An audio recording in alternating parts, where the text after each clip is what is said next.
All right, thank you guys. Thank you for the monster mash. Woo!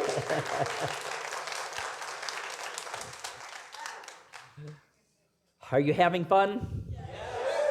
Are you okay with the idea that church can be fun? Yes. It can be. You know, it always amazes me when I hear people say, well, Jesus was very serious and very somber sometimes. But he also could have fun. He sang, he danced, he drank. Life. He lived life to the fullest. And as a teacher, as I said in the meditation, one of the things he said is, let your light shine. And part of our light is our ability to celebrate, to have fun, to rejoice, to let our inner child out to play once in a while.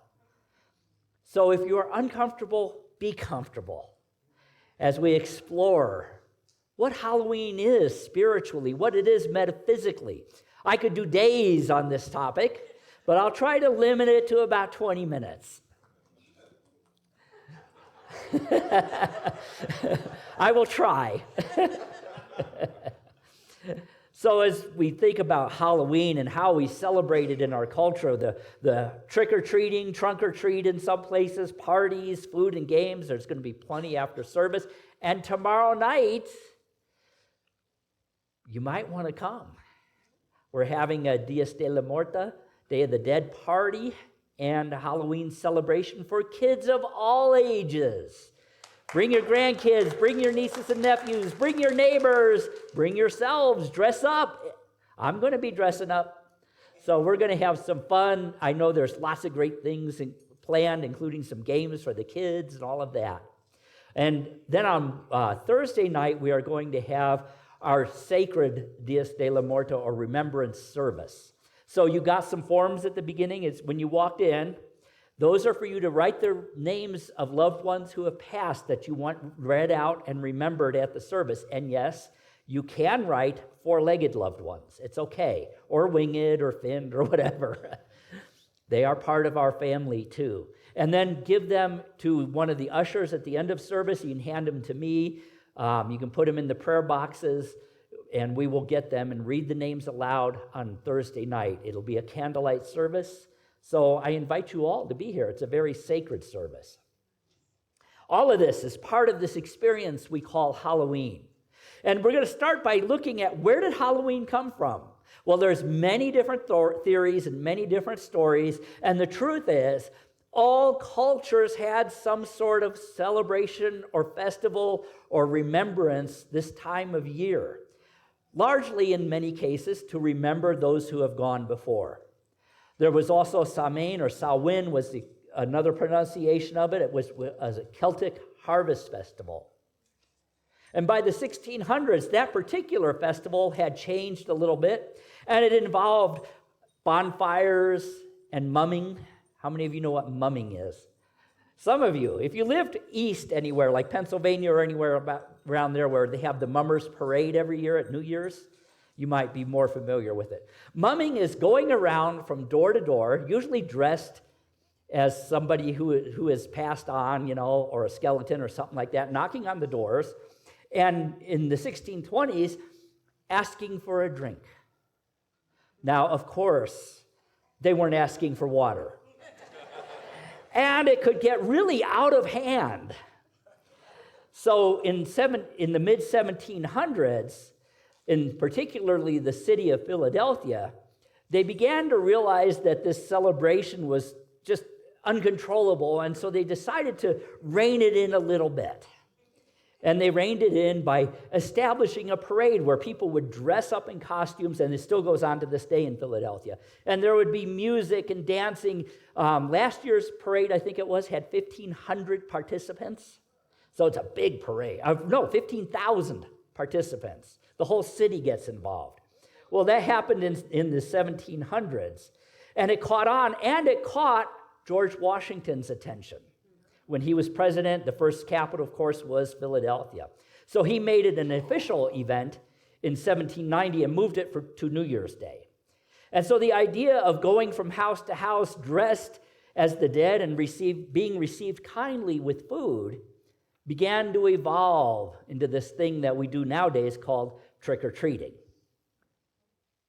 Of course, it's become a little more commercialized since then. There's also the lineage of Dia de los Muertos, the Day of the Dead, a day to honor our ancestors. And that came about from South America, a mixture of South American indigenous tradition with the Catholic tradition of All Souls Day, and evolved into our modern celebration of honoring our ancestors. And of course, as I said, there's the way we in our culture see Halloween quite often as a commercial holiday. But it's still a lot of fun. I love it when the kids of all ages, I do not turn teenagers away. I think if they're banging on my door asking for candy on Halloween night, they're not doing other things. And again, it's all about celebrating our inner child. So that's kind of a quick, basic overview of Halloween. But let's begin to move into a deeper understanding of what it can represent to us today. There's two strands of Halloween. The first is the dark and evil demonic strand, largely involving ghouls, ghosts, darkness, and symbols like jack-o'-lanterns and skeletons and all of that. And there's a lot of people in our world who have a lot of discomfort with that. And I think that discomfort, putting aside religious ideas of individuals, I think that discomfort comes from an inner knowing that we're still awfully close to our ancient religions. And Christianity has taught that we should be loath to recognize this. But could that be a self-loathing?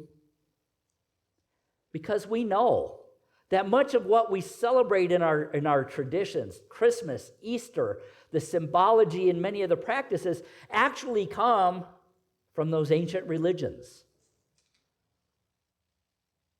And many of those religions survived until very recently. And of course, then there's the rise of what we call neo-paganism, where we're struggling to recognize that there's value in everything. And we don't throw the baby out with the bathwater. Then there's the second strand of Halloween, the Halloween of our childhood, where we pretend to be something or someone different. We play with our dreams. And when we're real little, it's, in my case, when I was a real little child, I wanted to be Yogi Bear every Halloween. Anybody remember Yogi Bear at all? Yes. Hey, boo-boo, let's steal a picnic basket. Or maybe you wanted to be a firefighter or a policeman or a unicorn or a princess. But then as we begin to get a little older, we begin to play with our inner darkness. And we say, okay, I want to be a vampire or a ghost. In my case, who can guess what I was always loved to be when I was a little older? Devil, who said it? Yes. Why do we do that? Well, there's the fun and the commercial part of it and all of that, tradition. But I think another reason we do it is there's something in us that calls to us to understand our own darkness. Because the dark parts of ourselves are parts of ourselves. We all have them. We all have that within us. They're a very real piece of who we are. They are important. They are the parts of us that are seeking to be brought to light. As I said in the meditation, they are parts of us that have a gift for us, that are calling to us, look at me, see me, embrace me, discover what gift I have to give you. That's hard work. And one of the ways we deal with it is by playfully skirting around them at Halloween, saying, oh, it's all in fun. But are we using it as a way to avoid doing our spiritual work? Now, this is not a Halloween reference, but it applies as well. I heard a minister one time say about Easter, the resurrection cannot happen without a time in the darkness of the tomb. We cannot come more fully into the light. We cannot grow spiritually if we also don't acknowledge the darkness, if we don't go there and say, what is waiting here for me? Think about Star Wars. Any Star Wars fans out there? Yeah, a couple of you. Yeah. Think about Luke on Dagobah when he goes into the cave and he confronts Darth Vader and defeats Darth Vader and chops his head off. I know, kind of gruesome. It wasn't that gruesome in the movie, really. But then he looks, and it was himself. He confronted his own darkness. But today is about fun. And though we explore these topics through the year, today we're going to take a look at Halloween from a spiritual and metaphysical point of view and ask ourselves, what do the symbols that we use at Halloween represent metaphysically? And we're going to start with ghosts. Ghosts. Anybody ever seen a ghost? I ain't afraid of no ghost. What do ghosts represent? Ghosts represent the hidden connections to our old, forgotten memories. Old memories that are floating around in our subconscious. Old beliefs that jump out at us and yell, boo, when something triggers them. When we're in a dark place, maybe. Where we're at a place where we don't understand what is happening. We have those experiences that come up like ghosts. And sometimes we don't even know where we got them. They are dimly remembered connections to our past, to our memories, to our subconscious. And they serve a purpose. When they pop up, we can do a couple things. We can scream, and run away. We can try to embrace them, but they're kind of hard to embrace. They just kind of float away. Or we'd say, wait a minute. Who are you? What gift do you have for me? What are you trying to bring back to my consciousness so that I can heal it or forgive it or learn from it? Then there's goblins. When I was growing up, when I was a little kid, my grandmother used to always say this phrase to us kids when we were getting a little wild in the house or out of hand or maybe did something that wasn't polite or something. She'd go, the goblins will get you if you don't watch out. Anybody know where that's from? No, that was from a poem by James Whitmore Riley called The Elf Child. And I'm going to share it with you because it was one of my favorite poems that my grandmother used to do. One time, a little girl was always laughing and grin and making fun of everyone and all her blood and kin. And once when there was company and old folks were there, she mocked them and shocked them and said she didn't care. And this just as she kicked her heels and turned and run and hide, there was two great big black things a-standing by her side. And they snatched her through the ceiling, for she knowed what she was about. And the goblins will get you if you don't watch out. You can say that part. And little orphan Danny says, when the blaze is blue and the lamp wick sputters, and the wind goes woo and you hear the crickets out and the moon is gray, and the lightning bugs in dew is all squenched away, you better mind your parents and your teachers fond and dear, and cherish them that loves you, and dry the orphan's tear, and help the poor and needy ones that what cluster's all about. The goblins will get you if you don't watch out. I love that poem. My grandmother could do it with such passion and she could get into the character. It was part of the fun of the day. But what is a goblin? The word goblin comes from the 12th century from Norse mythology. And it's a form of the word golem, which means a cave dweller or something that dwells in the darkness. It's mischievous and annoying. And so, similar to ghosts, they jump us out at us and take us away from the moment, dragging us into the cavern of our memories, where perhaps we dwell on old pains and mistakes. What their purpose is to remind us of forgiveness. For they are a manifestation of the lack of forgiveness. Forgiveness for what? Forgiveness for things we have done ourselves or maybe have been done to us. But here's the important thing about goblins. They never hurt anyone else, just us. If we don't treat our various parts with respect, it can hurt us. And these old things that we need to forgive, the goblins of our past, they can only hurt ourselves. They can't hurt anybody else. And the way you deal with them is simply use forgiveness.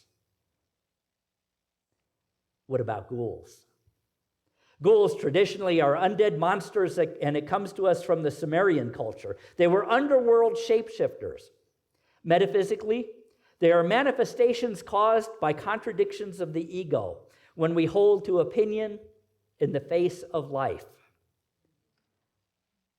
Life often comes to us from tangents we don't recognize. It happens in our culture all the time. And we are uncomfortable with those. They scare us. New ideas, new ways of living, new forms of being. They scare us. They are the ghouls. But why do they scare us? Because we're uncomfortable with them. We don't recognize them. But they can be healed as well. When we feel that coming up within us, maybe when we're with somebody of a different culture or a different way of living and we feel uncomfortable, we can say, wait a minute, that's a ghoulish consciousness. And it can be chased away simply by being open to new ideas, by being open and willing to grow and evolve. So that's ghosts, goblins, and ghouls. Some of the other symbols we look at are jack-o'-lanterns. Jack-o'-lanterns traditionally were made out of turnips originally. I imagine we switched to pumpkins because they're a whole lot easier to carve. But they were lined up on the pathways to chase away the darkness or evil spirits. Trick-or-treating, that's easy. That's just honoring our inner child. Black cats represent our pets. Comfort, intuitive protection.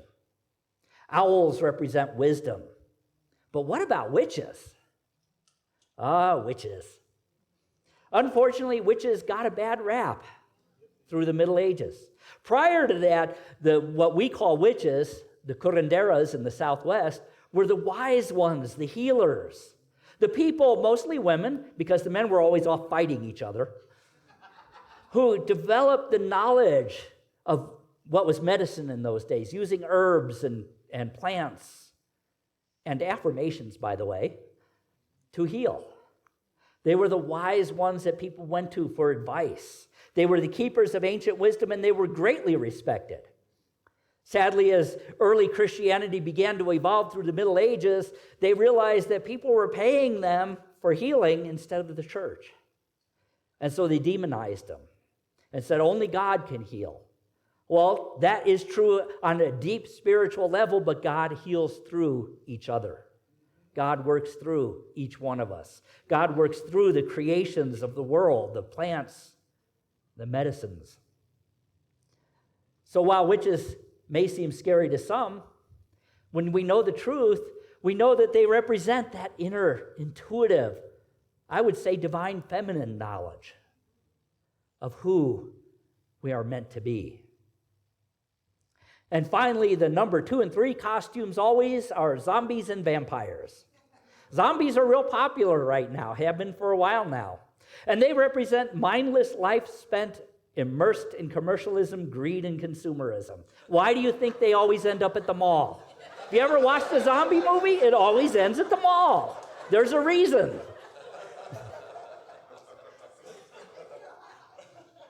And of course, vampires represent governments and institutions sucking our life out through taxes, etc. I don't know what the number 1 costume will be this year. We'll see. Barbie, yeah, it might be Barbie. By the way, if you haven't seen that movie, I highly recommend it. There's a powerful message contained in that movie for those who have eyes to see it. So is there any divinity in Halloween? Well, when we look through the metaphysical lens, we can see how it aligns with our principles, how it aligns with our understanding. In fact, we can tie our 5 unity principles into the Halloween experience. Our first principle, number 1, there is one presence and one power active as my life and in the universe. So if the presence of God is everywhere and in everything, then it's also in this celebration that we call Halloween. Because there is no spot where God is not. And the devils and the witches and the skeletons and the vampires that come to your door on Halloween night, or maybe be coming in at the end of service, I don't know. God is there in your own inner ghosts, goblins, and ghouls. God is there. with something to give. Our second principle, God's divinity is in everyone and everything. So no matter what masks or costumes we wear, we cannot hide our innate divinity. It is not possible. And Halloween reminds us of the unconditional love of God. It shows us that universal love pertains to everyone, no matter how we show up in the many guises of human consciousness.